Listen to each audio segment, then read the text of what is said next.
With the House adjourned for the holidays, the Senate says it's staying put to work on the Ukraine aid package. And train passengers in New Jersey are joined by an unusual traveler during a wild morning commute. The morning rundown starts now.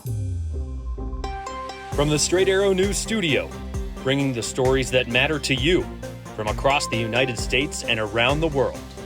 This is the Morning Rundown. Today is Friday, December 15th. Thank you for joining us. I'm Kara Rucker. On Thursday, after passing the bipartisan $886 billion defense bill, the House kicked off its holiday recess. But the Senate is delaying its Christmas break, which was scheduled to start this weekend. Instead, senators will be returning next week to try to reach a deal on passing the military aid package for Ukraine and Israel.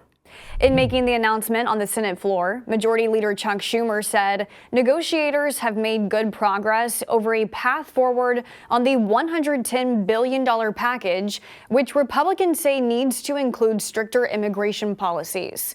Schumer saying if we believe something is important and urgent, we should stay and get the job done. So, for the information of all senators, after we finish today, the Senate will return on Monday. That will give negotiators from the White House, Senate Democrats, Senate Republicans, a time to work through the weekend in an effort to reach a framework agreement. But with the House adjourned, any votes would have to wait until next year unless House Speaker Mike Johnson calls on members to return for a vote. Johnson says the House will not wait around to receive and debate a rushed product. House Republicans blocked the package from passing last week, saying it lacked changes needed to address U.S. border security. National Security Counsel John Kirby criticized the House GOP, saying they're heading home for the holidays while Ukrainians are heading right back into the fight. Ukrainian President Volodymyr Zelensky is reacting to some mixed news coming from the European Union. On Thursday, the EU agreed to start membership talks with Ukraine, despite opposition from Hungary's prime minister, the closest ally to Russia in the group.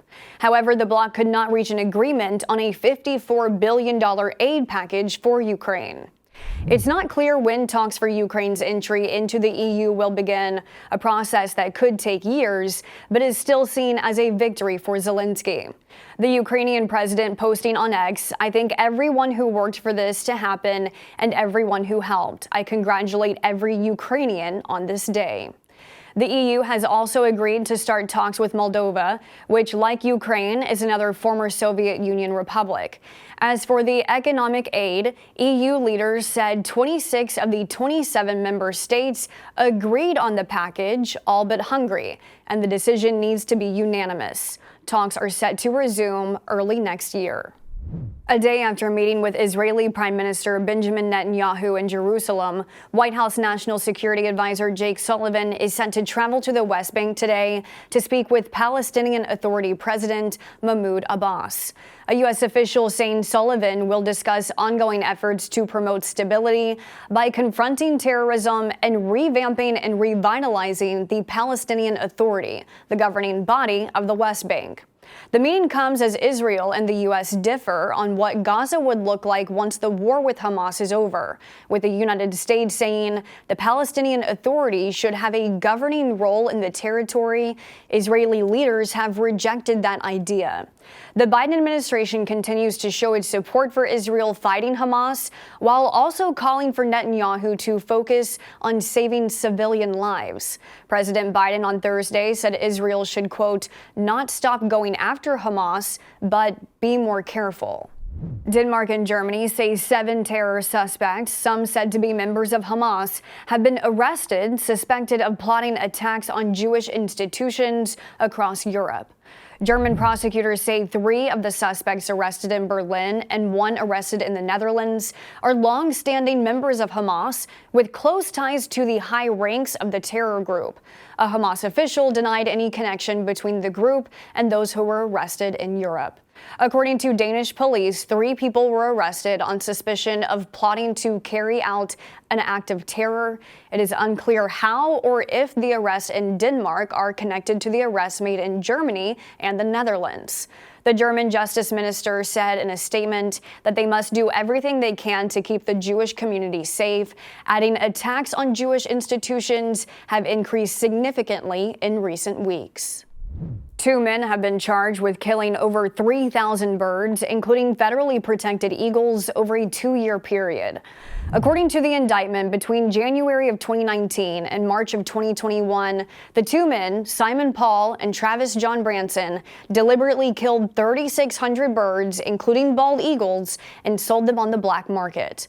Federal prosecutors say they have messages from Branson saying he was going on a killing spree to get eagle tail feathers for future sales. The indictment alleges Branson would travel from Washington State to meet Paul on the Flathead Indian Reservation in Montana to help kill and ship the eagles to buyers for significant sums of cash across the United States and elsewhere.